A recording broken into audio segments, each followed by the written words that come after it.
So panel 5 is titled Education for Empowerment, Innovative Solutions to Empower Girls and Women Through Education. And your moderator today is Joanne Kim. She's the Assistant General Counsel of Los Angeles Unified School District. So please welcome Miss Joanna Kim to the stage.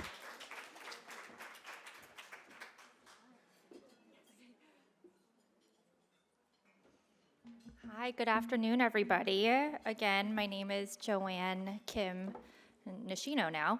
I was actually here last year, pretty worn down in spirit. I was a new mother, first-time working mom with a 1-year-old.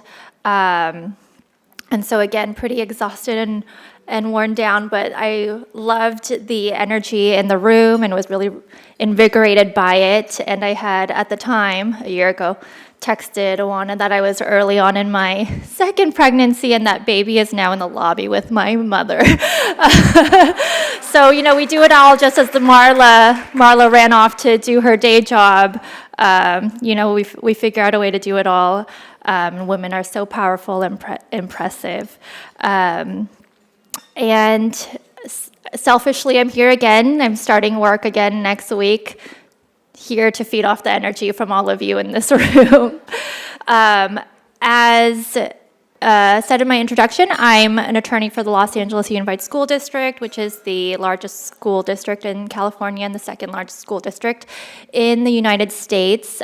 So the previous panel number 4 on autism identification and supports, was of particular interest to me, especially since I practiced for a long time in special education law. Education is at the core of my work, and of course I'm a strong believer in its incredible power. So I am truly, truly honored to be moderating this panel with 4 amazing panelists here today who are leaders in varied backgrounds and disciplines. And if I can be joined on stage here by Harriet Williams Bright, the Secretariat Coordinator of the Women, Peace, and Security Focal Points Network at UN Women.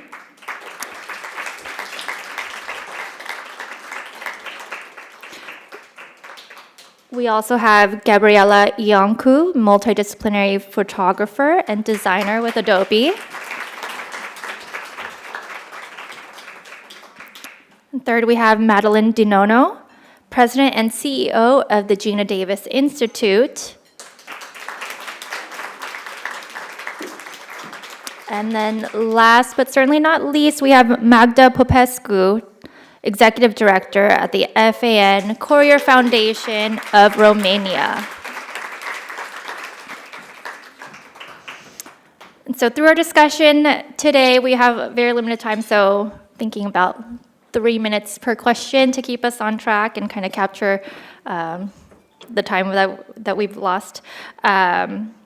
We're going to be exploring these ladies' incredible backgrounds, their impressive work, and their visions for the future. Starting with, my first question is for Gabriela. For many people, the term education conjures up images of instruction of core academics, such as mathematics, science, and history. But your work as a multidisciplinary photographer and designer draws heavily from your education in the arts. Can you please share your educational background and describe how it has enabled you to impact positive change in your work? Yeah, thank you, Joanne. It's a pleasure to meet you. And hi, everyone. My name is Gabriela Iancu. I am a multidisciplinary photographer and designer based in Atlanta. I work at Adobe, where I blend photography, motion, design, and AI to create visual content that inspires millions of creators on how to use the Photoshop app. Outside of my day job, I am also an artist, so I love using my voice to telling visual stories about our relationship to nature, caring of our planet, and inspiring the next generation to use their creative skills to make a positive impact. I grew up in Romania, in a very small town, actually the same hometown as Oana, and I got a full ride scholarship to SCAD. SCAD is the #1 art university in the US. I had a self-taught photography portfolio, and then I earned my MFA in photography, top of my class. So education wasn't really for me just about getting the degree. It was more about how I can grow as a person and keep, staying open to different points of view. I didn't really want to put myself in a small box. I didn't want to be just a photographer or just a designer. I think that the world is too big for that. Instead, I really wanted to learn from across different fields and keep evolving. And I believe that that mindset has helped and informed a lot of my work, as I'm very passionate about inspiring the next gen to use their artistic skills to really rethink the future. I think that art and design aren't just about making things, they shape the world we live in equally. So we have to ask ourselves who or what is being left out of conversation and how we can use our skills to bring awareness to that. And for me, that means using my work, whether it is collaboration, artist talks, summits like here today, workshops or exhibition, to bring awareness to important issues that are happening in the world, such as the climate crisis, which is something that I've dedicated lots of my artistic time to bring awareness to, and then inspiring this next gen to do the same and have a positive impact. And I think creativity can make a difference. I think that's really important. So I would say that education is giving us lots of opportunities, but that comes with lots of responsibility as well. And once we find ourselves in that position to create change, I think we need to use that position to inspire others and help our communities, and why not improve the world as well. Thank you. Thank you. That's an excellent flow into my next question for Madeline about the responsibility to others. So similarly, for many people, the term education commonly refers to learning experienced in the classroom setting. However, I understand that it was lessons gained outside of the classroom that paved your career trajectory and led you to your work today at the Gina Davis Institute. And for those of you who aren't already familiar with the Gina Davis Institute, it is the only global research-driven advocacy organization working within entertainment and media to foster inclusive storytelling and impede bias and stereotyping in global entertainment media. So Madeline, please share your educational background and describe its impact on your work. So my father said to me, if you don't graduate on time, I'll kill you. So if that kind of level sets everything for you, I'm the first person in my family. My family came from Italy, so I was the first person who had the chance to actually go to a university. And my parents paid for it, but both parents worked so that I wouldn't have loans and all of that. So it was kind of a big deal. And for me, having a four-year college degree was just a means, to an end. And because my family didn't have any connections, it was really through my internships that paved the pathway for me. So my cousin Frankie liked dating very powerful women, and every one of them gave me an internship. So when I was 17 years old, I was one of 3 floating assistants for Roone Arledge, who essentially invented modern-day news and sports, and because he was dating one of his main assistants. So I was his floater. So 17 years old, I'm spinning around in his chair, all the TVs. I got to go use his hockey tickets.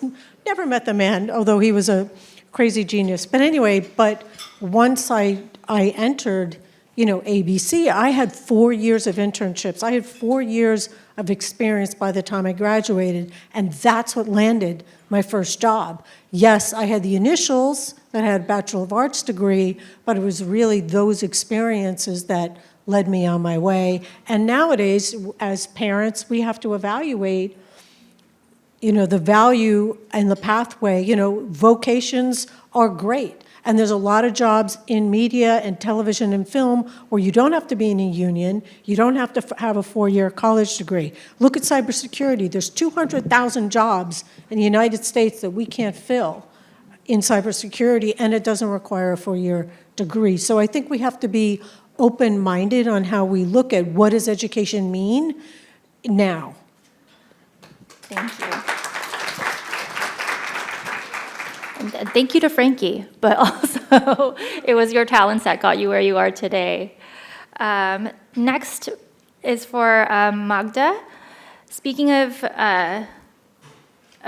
gender bias and stereotyping, which the Gina Davis Institute researches heavily, your work at the Courier Foundation involves the administration of a scholarship program that seeks to support young women from disadvantaged rural communities who are otherwise expected to fulfill traditional gender roles, such as caretaking within the family. In what ways can education programs redefine traditional gender roles within disadvantaged communities? Okay, hello everybody. So I know every NGO thinks their project is the most special, but I truly believe that mine is special. So to put a little bit of context, our scholarship offers opportunity to children from rural disadvantaged areas to go to high school. In Romania, when you graduate the 8th grade, you have to take an exam to go to high school. According to the level of the grades, you will enroll in a better or less better high school. My children are very gifted. They are in the top 20% high schools in Romania. So it's not only a girl program, but girls are like 92% of my whole scholarship. And because they are from disadvantaged rural areas, and because most of them are girls, they are parentified from a very young age, and they are expected to fulfill caregiver roles. That means taking care of younger siblings, doing household chores, cooking, cleaning, working the field, and anything you can think about it. So, what this scholarship does, first, it covers your lack of financial resources, and I like to put it even more in context. We are talking about missing from $100 to $200 per month. That makes you not go to high school. So we cover this scholarship, but because, as I said, of course, it's mine, it's my special project. I envision it as a holistic program. So I try to understand the needs of every child, of every girl, especially the girls, since there are many, in this program. So what we offer more is counseling, psychotherapy, tutoring, and supplementary financial aid for helping around the house, like buying appliances, more money for food, so we can meet our main objective. And our main and singular objective is going to university. And as Madeline says, and my mother was the first in her family to have graduated from college, which offered me an opportunity. These girls are the first in their families to graduate from university. That means they will open the door to social change in their family and in their community. They will be trailblazers. And in the end, I like to say that I'm very proud that after 7 years, I have a 100% success rate in going to college.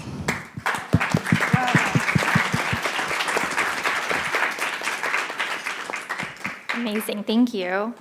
And then for Harriet, you lead UN Women's work on the Women, Peace, and Security and Humanitarian Action Compact. I understand that one of the problems the compact seeks to address is the risk of human rights violations experienced by women and girls, and the impact this has on their ability to benefit from, participate in, and lead efforts around peace and security, relief and recovery, and humanitarian action and assistance. What is one significant way you hope to see education improve our understanding of a peaceful society and enable women and girls to lead efforts toward that end? Thank you very much, Joanne. And I wanted to just thank Oana for this invite, and as well as Honorable Sava for curating such a beautiful summit. It's been an inspiration this whole morning and afternoon, just hearing inspirational stories from all the panelists and meeting so many guests as well. I wanted to talk a bit about peace and security, which isn't always the most uplifting thing to talk about.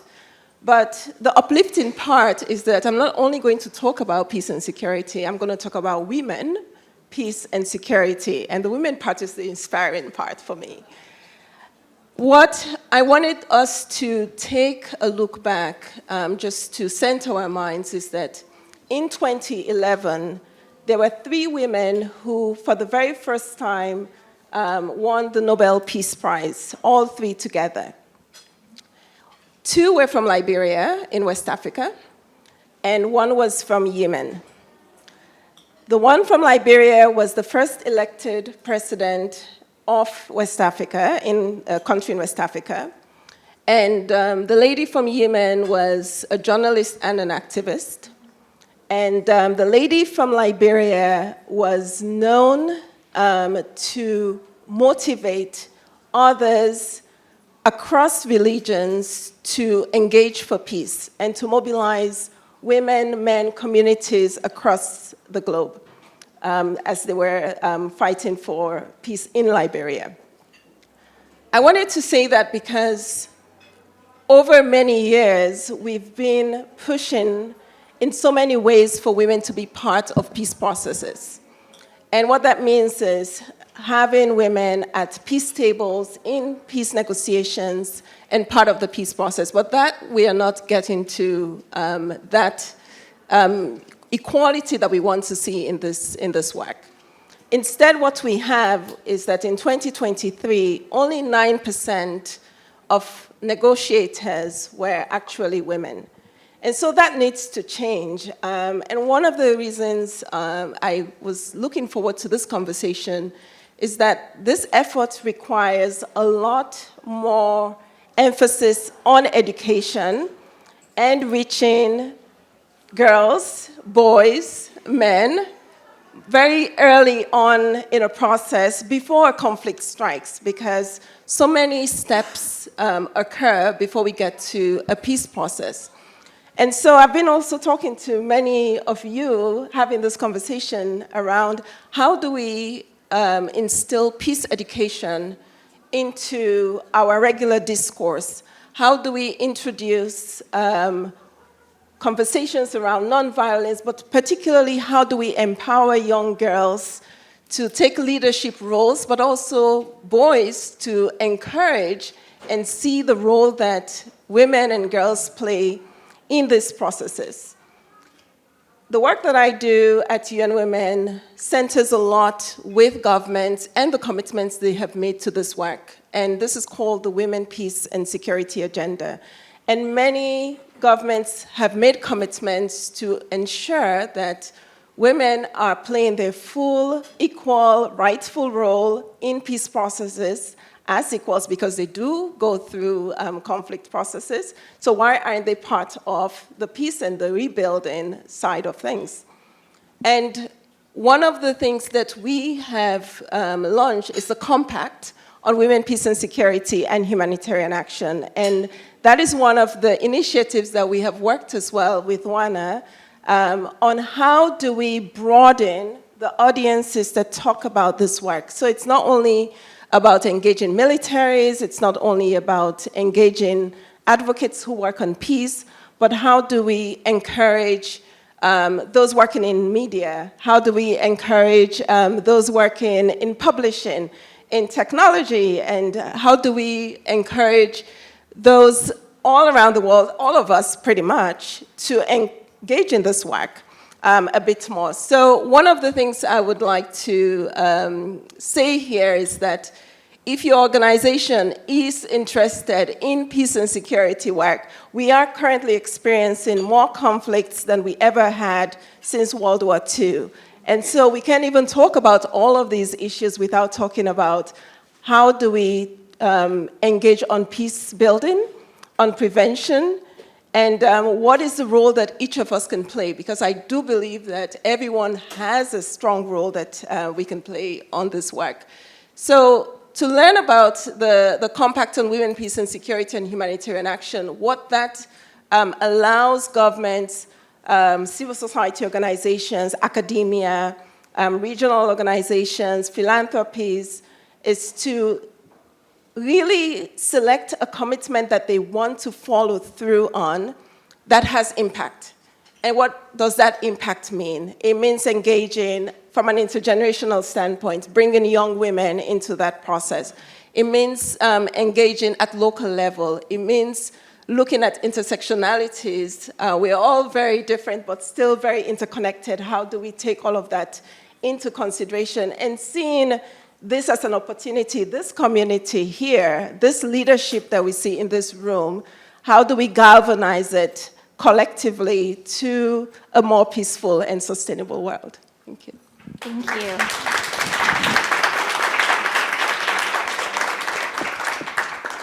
Now, Harriet touched on the importance of empowering young girls to take leadership roles and kind of shifting the perspective of boys. Part of that is media representation, and Madeline, the Gina Davis Institute, has published significant research on the influence of media on the educational and professional outcomes of girls and women, as well as their ability to envision themselves as leaders. Can you briefly speak on the research? I know it's vast, and what their conclusions mean for supporting girls and women and helping them overcome educational barriers? I mean, what Harriet just said leads directly into a major study that we did. So how many of you have ever heard of Plan International?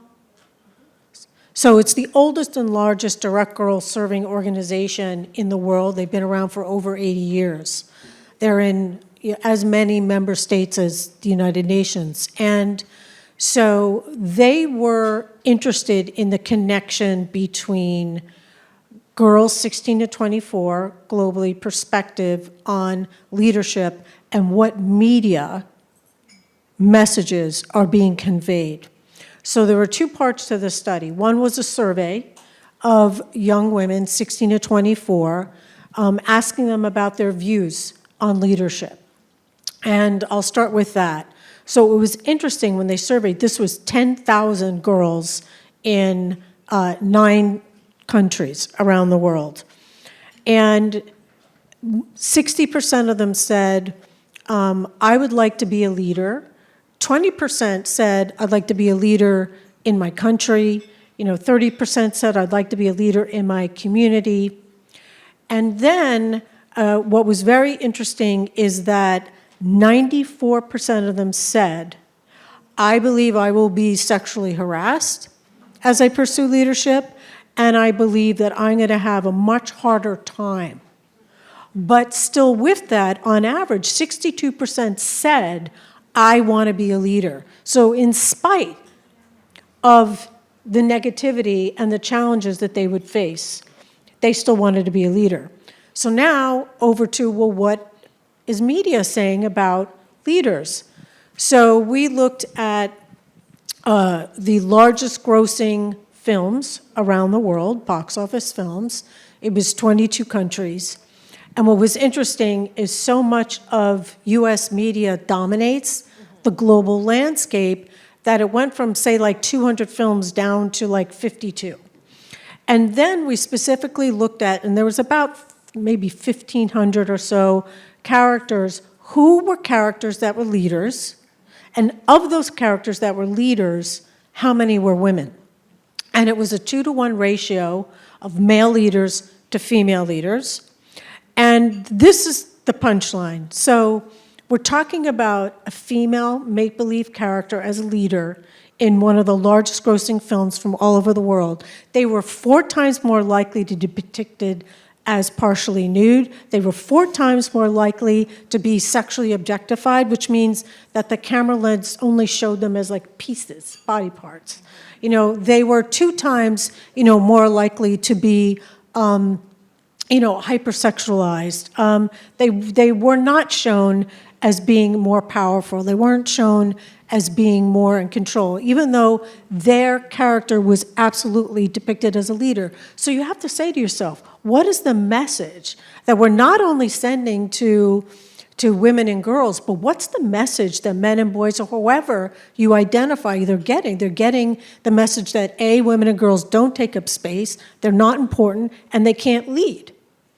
So anyway, it's really important, and media can play a very powerful role in changing those dynamics. And just one little thing, I'll give you an example of it. We did a study of 1,000 women in the UK and the US, and we said, how have you been impacted by a positive portrayal in TV and film? And this was 9,000 women in 10 countries. And what was interesting is 25% said because of a make-believe role they saw, they left an abusive relationship. So it's not just make-believe, it's not just entertainment. There is causation.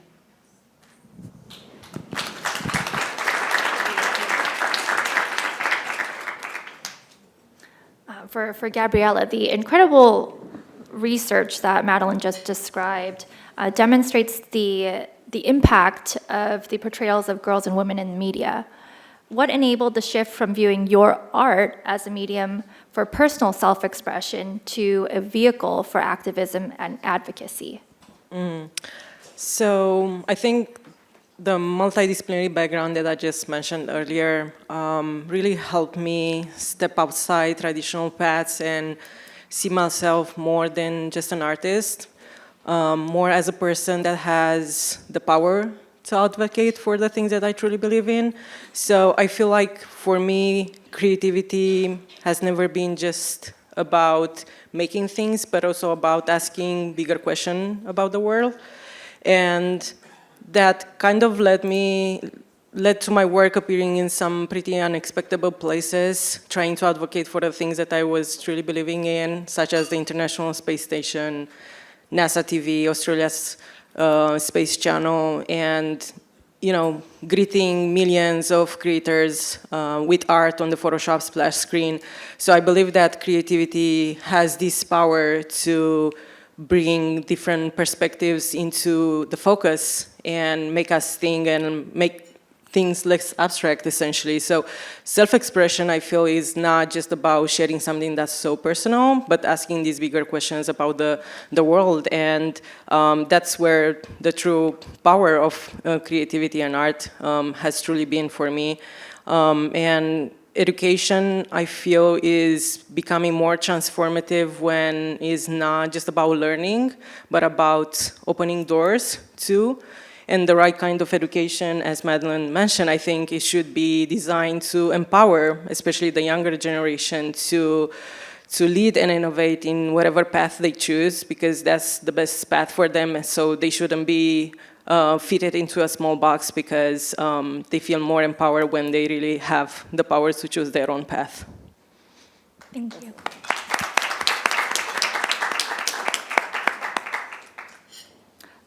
Next for Harriet, Gabriella just spoke on education as a vehicle to empower. How has your education informed your work on women and girls' rights in the context of peace and security? Thank you, Joanne. And before I respond to that question, I also wanted to draw attention that for teenage girls in Afghanistan, today is the 1,263rd day when they have been banned from school. And today is also the 803rd day when women have been banned from going to university. So I think for us to keep it in mind, because when I talk about my educational opportunities, I grew up in Sierra Leone in West Africa, and I took education for granted. It never occurred to me that I would ever be stopped from going to school. I'm the last kid of 3 older brothers. My mother would not want to be called a feminist, but I think she was, because she never tried to treat me any differently from my brothers, which meant I don't have to do more chores than you. But in that respect, I think for me and my journey was understanding, and I was just speaking with our colleague who just joined us about the fires in LA and how things changed overnight. Overnight in Sierra Leone, there was a civil war which, you know, my family and I weren't prepared to have been caught in. And we had to leave the country, seek refuge. And one of the things that I got from that experience is that whatever you can do in the context where you live, however you can push for inclusion, equality, ensuring that people aren't left behind. These are all the things that we go about our lives and don't think about. Just being more mindful about that, and also looking at how do we prevent situations like this happening, and also how are we better prepared to respond to conflicts and crises. And when I say better prepared is how do we bring all the resources that we have, meaning all women, and not leaving them behind, to actually contribute to the solutions. And so it's really baffling that we're still in a point where we have to make the case that when we talk about responding to conflicts and crises, women are still not at the table. They're still left out of political processes for decisions that also impact them.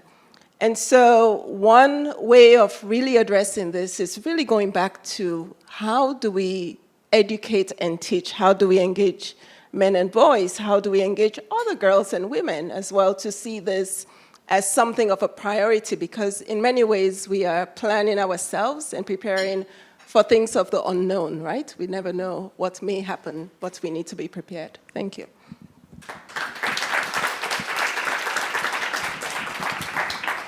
And finally, in closing, Magda, can you share a memorable story about one of your scholarship recipients? Of course, but the question is how real can we get here, because my stories are tough stories. So, one example that comes to mind, but her story is the story of so many other girls that are going or went through my scholarship program, is Michaela, who, her mother has a serious mental illness, is schizophrenic. She has an 82 years old grandmother, 3 younger sisters, and she has to take care of her mother to be sure that she takes her meds. She has to cook, to clean. She has to take care of her younger siblings. So that interfered with her performance, academically speaking.